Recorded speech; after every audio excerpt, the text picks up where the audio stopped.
lecteur. Voilà. Bien, alors, on va parler des lettres.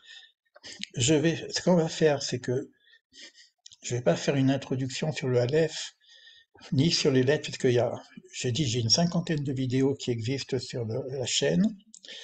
Je donne quelques aspects. Ouh, putain, je viens d'être informé qu'on est en train d'enregistrer.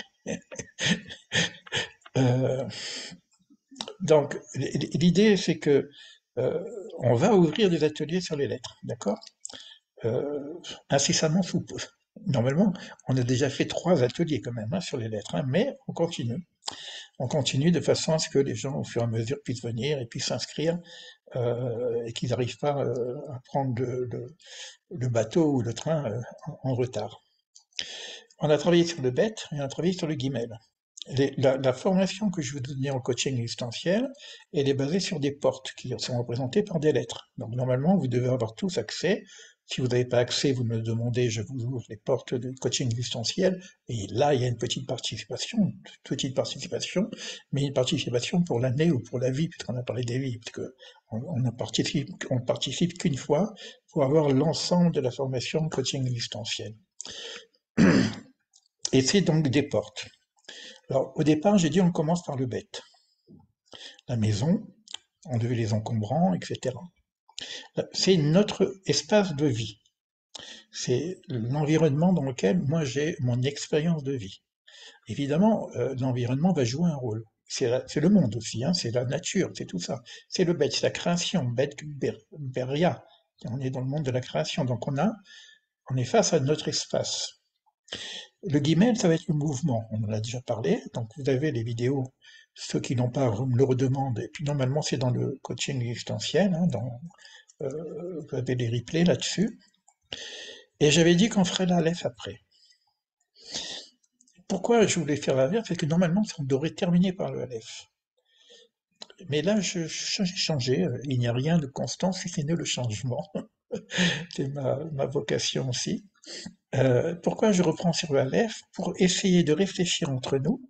D'ailleurs, les questions que je me suis posées à moi-même, que je vais me poser pendant notre échange, euh, c'est-à-dire qu'on vient d'un monde qui est totalement spirituel. Le Aleph, on ne peut pas le prononcer. Il n'y a pas de son. Et il faut ajouter des voyelles pour commencer à le prononcer. Quand je prends le bet, je peux dire B. Quand je prends le He, qui est la lettre divine par excellence, il y a un souffle. Mais si je dis Aleph sans voyelle, silence. C'est la voix du silence, quelque part. C'est la lettre qui correspond au divin.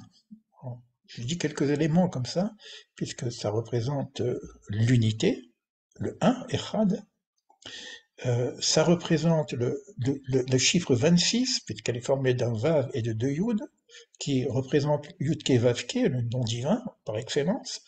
Ça représente, au niveau des séphirotes, le Keter, la, la partie la plus élevée de l'arbre de vie, où on ne sait même plus si c'est une séphira ou c'est encore de la lumière infinie, parce qu'il y en a qui disent que bon, c'est trop élevé pour en parler.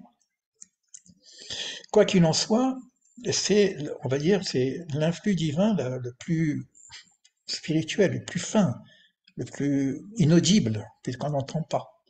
C'est l'ineffable. Mais c'est de là qu'on vient. Évidemment, c'est en rapport avec la lumière, or, avec le Aleph. Et c'est aussi en rapport avec le souffle, le vent, avir, le vent, le souffle. C'est là que quand on a fait des méditations, on a utilisé et d'un côté la lumière et de l'autre côté le souffle par la respiration. Pour ceux qui ont participé à nos méditations d'ailleurs. Et l'idée que je voudrais qu'on pose, parce qu'on était parti du bête et puis on est parti dans le monde en mouvement avec le guimel, c'est-à-dire où je vais, l'Echlecha va, même si je ne sais pas trop, mais c'est une invitation à bouger. D'ailleurs, on a mis le guimel avec le lamed, qui est le 30, puisque 3 c'est en mouvement encore, et ce mouvement, c'est par l'étude, par la connaissance, par l'enseignement, l'omed, les lamed, et puis c'est aussi en rapport avec le Shin 300, qui correspond à la transformation alchimique. Donc, quelque part, j'étais dans ce monde et j'ai une démarche spirituelle, et cette démarche spirituelle, elle commence par enlever les encombrants, et puis ensuite j'entends cet appel au mouvement pour aller vers moi. Lech lecha, va pour toi, va vers ce que tu es. Quelque part, mais va vers aussi le projet que tu dois amener. Va, va là où tu... Mais on ne connaît pas trop ce projet au départ. Et là maintenant, ta question, je vais la poser à l'envers, si je vais la poser au niveau de l'âme. C'est-à-dire, maintenant, je suis pas dans... tant que je suis dans mon environnement, ces questions, vous les connaissez. Tout le monde a eu ces questions. Quelle est ma mission? Qu'est-ce que j'ai à faire sur Terre, etc. Comment je me transforme? Comment je me réalise, etc. Toutes les techniques que vous pouvez apprendre, que ce soit à l'Extrême-Orient, que ce soit dans la Kabbale, etc., sont là pour nous aider à nous transformer. Maintenant, si je ne suis pas encore incarné, comment ça marche? C'est-à-dire, j'ai déjà fait cet exercice, hein, mais je peux le prendre d'une façon un peu différente. Hein. C'est-à-dire que comme je vais travailler sur la symbolique des lettres, d'ailleurs, tu en as parlé des devis, peut-être que je peux partir et puis je dois revenir. Si je reviens, bah, qu'est-ce que je refais? Ou quand je suis là, qu'est-ce qu'il me reste encore à faire? Et le faire, on a vu tout à l'heure, on est dans une démarche qui est apporter quelque chose au monde. Alors, il y a bien sûr quelque chose que je dois recevoir du monde, je dois me construire, je dois me réaliser, etc. Donc, je viens réparer des choses qui me correspondent à moi-même. J'ai peut-être des erreurs que j'ai fait en cours de parcours. On parle de réincarnation, le karma, etc. Je reviens avec un travail à faire sur moi-même. Tout le monde connaît ça. Dans mon écriture, il y a ce qu'on appelle le jeu du jeu. Le jeu du jeu, c'est-à-dire que qui est ce jeu vraiment que je suis? Donc c'est l'introspection intérieure, c'est la voie de la non-dualité, c'est la quête de l'éveil, etc. Tout ça, vous connaissez. Du moins, je suppose. On n'est pas en coaching existentiel. Là, on touche l'essentiel maintenant. C'est-à-dire que ce que je vais vous proposer, et ça, comme je ne sais pas ce que je vais dire, ou si je vais dire quelque chose, la deuxième partie sera enregistrée, mais elle ne sera pas publique. Donc, vous saurez, s'il y a des échanges qui doivent se faire, on pourrait les faire on pourrait les faire en toute liberté.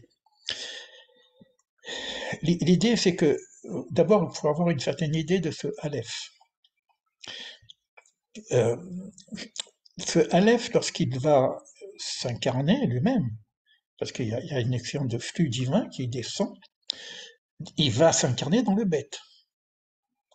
Alors, si je mets le Aleph avec le bête, on a la notion de père, Av, donc on a bien le Aleph qui se représente comme le père de la création qui va venir après, le bête, Bait, la maison, ou alors Bereshit, ou alors Beria, la création.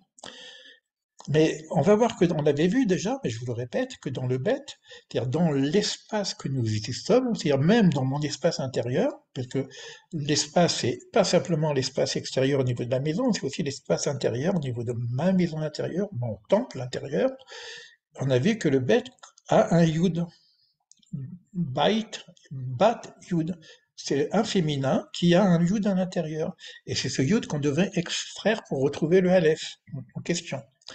On avait vu que le Aleph, il est aussi basé sur une forme d'unification de deux Yud, parce qu'il y a un Vav de travers et puis deux Yud, et le Vav, qui est la lettre qui relie, eh ben, elle relie le haut et le bas, elle relie une certaine dualité qu'il y a dans le monde, mais là, avec le Aleph, on essaye d'unification de toutes les choses.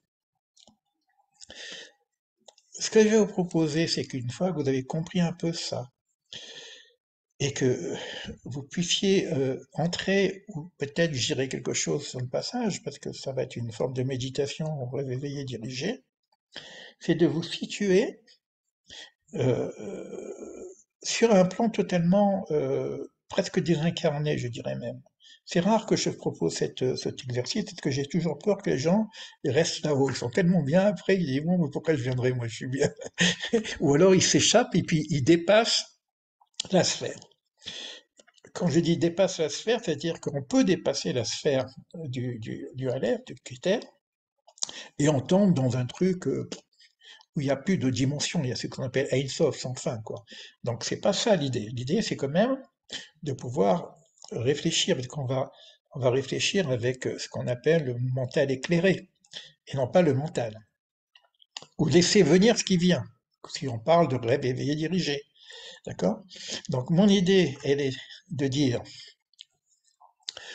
quelle que soit votre question, si vous avez une question, mais à la limite, si vous n'avez pas de question, c'est encore peut-être mieux, parce que d'habitude, quand on fait un réveil dirigé, on pose un questionnement, on fait de l'exercice, et la symbolique de l'imaginaire nous amène des réponses. Je dis ça parce qu'on m'avait posé la question aussi, comment ça fonctionne le rêve éveillé dirigé. Rêve éveillé dirigé, on se met dans un état de rêve sans dormir complètement, on pose des questions, on laisse le mental de côté, l'imaginaire il prend le relais et il nous amène des informations, et après on traite les informations, tout simplement. Et pourquoi diriger? C'est-à-dire on met du mouvement. C'est-à-dire que lorsque je suis sur le chemin, je dis, j'avance, je vois quelque chose, va là où tu vois un arbre, va à côté de l'arbre, parle avec l'arbre. Je sais pas, quand tu vois un perroquet, ben, je discute avec le perroquet, et puis ça, ça va faire un dialogue intérieur. Ça fait, après, en fonction de la situation, puis de celui qui, j'allais dire, c'est un terme que je viens de dire, que j'ai oublié de le dire tout à l'heure, compagnon. Finalement, le travail qu'on doit faire, si on arrive à le faire en termes de coaching ou de thérapie, c'est vraiment le compagnonnage. Si on peut arriver à penser aux compagnons thérapeutes de l'époque, Philon d'Alexandrie ou les Pères du désert, etc., l'objectif était d'accompagner les autres, d'aider l'autre, principalement. C'était ça l'objectif, hein. Et c'était une démarche quand même de compagnonnage, comme une démarche initiatique. D'accord? On peut même faire ça du compagnonnage des pieds nus, pour dire on est dans le désert et on n'est pas là pour essayer de s'acheter une Ferrari par rapport à notre travail. On en reviendra par rapport au coaching existentiel. Euh, donc, l'idée, c'est que on va faire un travail de réveiller dirigé. Je vous avais dit qu'on commencerait comme ça, donc j'ai parlé un petit peu avant, c'est pas grave. Partons du Aleph, c'est-à-dire du point de vue de... C'est difficile ce Aleph parce qu'il est presque au-dessus de l'âme, parce que l'âme s'incarne. Bon, on va dire du point de vue, parce qu'il y a plusieurs niveaux d'âme. Il y a un niveau d'âme que je connais, mon effet, ma sympathie, mes colères, mon psychique, etc. Il y a un autre niveau d'âme que je connais aussi, c'est le voir, c'est le principe, ce qu'on appelle l'esprit, c'est mon intelligence, c'est mon aspiration spirituelle, c'est la partie plutôt, d'un côté on a le côté des fèches qui est plutôt le côté de l'ego, on a un autre côté qui est beaucoup plus ouvert vers l'autre, qu'on appelle le roi, l'esprit, etc. Mais il y a d'autres parties de l'âme qu'on ne connaît pas vraiment. Le neshama, c'est déjà beaucoup plus large, beaucoup plus collectif. Et encore, si on parle de... Tout à l'heure, on a parlé de la vie. Il y a encore un niveau d'âme qu'on appelle la vie, Raya. Et il y a un autre niveau d'âme qu'on appelle Yechida, un, l'unique, le un. Presque le Dieu, l'âme de l'âme, on pourrait dire. Et quand je dis on va partir du point de vue de l'âme, quand je suis dans le Aleph, c'est très très très très élevé comme point de vue de l'âme. Alors c'est presque désincarné. Mais en même temps, on va essayer d'avoir des informations. Donc je pars de là, et l'idée c'est de descendre, je vous ai montré, attends, je vais vous montrer un petit peu là. Voilà, ma petite... voilà, c'est ça, je laisserai ça comme ça. Donc vous voyez, l'idée c'est... Donc, c'est pas la montée de l'âme vers le haut, c'est la plupart du temps au niveau spirituel, c'est que je pars du bas et je vais vers le haut. Maintenant, l'idée c'est d'être là-haut et de descendre dans ce monde-ci pour choisir son incarnation. Pas son incarnation, on la connaît, mais choisir un petit peu, de ce point de vue des hauteurs, qu'est-ce que j'ai à faire ici en bas? Et éventuellement, comment je vais le faire? Et éventuellement, pourquoi je vais le faire? D'accord? Mais je m'accroche à cette unité qui est le Aleph. Comme si j'ai besoin que Dieu me donne une information. Comment, moi, je dis sincèrement, c'est presque un exercice pour moi. Moi, j'ai besoin que Dieu me dise, bon, ben, tu fais comme ça et tu fais comme ça, puis c'est tout. On lâche le truc, quoi. Voilà. C'est clair pour tout le monde? Vous pouvez simplement donner quelques réponses, même. et après je démarre. Dites-moi si vous avez des questions avant qu'on commence, parce que je préfère que ça soit clair pour vous. Je sais que tout ce que je dis, c'est peut-être pas toujours clair. C'est le moment de poser des questions euh, avant On, l'exercice. on commence à Yérida ou plus bas? Bah, Keter, c'est pratiquement Yerida, mais comme on dit qu'Yerida n'a pas accès, parce que nous sommes des humains, quoi, nous sommes déjà de la créature, mais on imagine qu'il y a un flux qui est au-dessus de nous, quoi, qui va nous donner l'information. Le Aleph, il est au-dessus de tout, hein. Alors c'est vrai qu'il y a un Aleph qui est en bas, il y a un Aleph qui est en haut, parce qu'il y a deux Yud dans le Aleph, hein, donc je ne sais pas comment je vais vous mettre là-haut, parce que je vais voir, parce que je fais confiance à mon intuition, mais je vais vous donner quelques informations qui vous permettent de lâcher prise à l'intérieur. Je vais faire une petite méditation de déconnexion, mais il faut pas être trop loin, parce qu'après vous n'allez pas avoir les informations, vous allez vous endormir, et quand vous venez, vous n'avez aucune information. Donc, et comme moi je suis pas, je suis avec un collectif, et que chacun d'entre vous doit tenir bah, une note de ce qu'il va recevoir. Presque si vous avez un papier, vous pouvez écrire au moment où vous vous réveillez, parce que ça part très vite, hein. C'est comme un rêve, c'est volatile, hein. Euh, donc on parle, normalement on parle de Yerida, mais on n'est pas nous dans Yerida, mais c'est Yerida qui va nous donner l'information. C'est le Aleph qui nous donne l'information. C'est comme si on est dans, c'est Éliaou, le prophète Élie, qui cherche Dieu de partout. Il me dit ni dans le tonnerre, ni dans le feu, ni dans les arbres. On a dépassé Elohim, on a dépassé le Dieu nature, le Dieu de toutes choses, puisque c'est dans le silence qu'il entend la voix. Donc l'idée aussi, c'est qu'on peut aussi basculer d'un niveau, parce que comme on touche le silence, on peut entendre la voix. La vision peut se transformer en mots. Vous pouvez, bon, moi, vous savez que j'ai reçu un mot qui fait que toute ma vie a changé, c'est Bereshit 72, hein. Et à la limite, si je vais poser une question, j'ai dit, bon, mais qu'est-ce que tu veux? Mais non, vraiment, quoi, avec c'est Bereshit 72. Donc c'est une forme de dépouillement total aussi, euh, parce qu'il n'y a pas de référence encore. C'est un dépouillement de toute forme, de tout ce que vous pouvez connaître, parce qu'on va d'abord dans le vide, on va dans le rien, on va dans le silence total. C'est-à-dire que si je pars avec déjà des données, eh ben, je recevrai ce que je sais déjà. Si je pars avec mes croyances et mon système de fonctionnement spirituel, ben, je vais revenir, je vais avoir la couleur de ce que je vais poser comme intentionnalité. Donc il y a l'idée d'être au plus vite possible. Ça, c'est de la compare. D'autres questions? Donc, Élie, on n'écrit rien pendant le raid. Si tu peux écrire. Si tu as peur de perdre, tu peux écrire. Il y en a qui arrivent, moi je sais que j'écris, hein, c'est que moi, mon écriture, parce que j'ai eu beaucoup d'écriture automatique, mais bon, des fois j'écris après, mais ce que j'ai remarqué, et vous le verrez dans mes prochains livres d'ailleurs, que lorsque j'ai pas écrit tout de suite, eh ben, alors quand j'écris vraiment juste après, j'arrive plus à me relire parce que je suis dans un état de conscience modifié, et ce qui fait que j'ai écrit, mais je sais pas ce que j'ai écrit, et j'arrive pas à me relire. Et je sais que j'ai écrit des choses importantes. Mais bon, c'est comme ça, mais ça reste dans l'inconscient de toute façon. C'est pas grave, ça jouera son influence. Si vous oubliez des choses, c'est pas grave.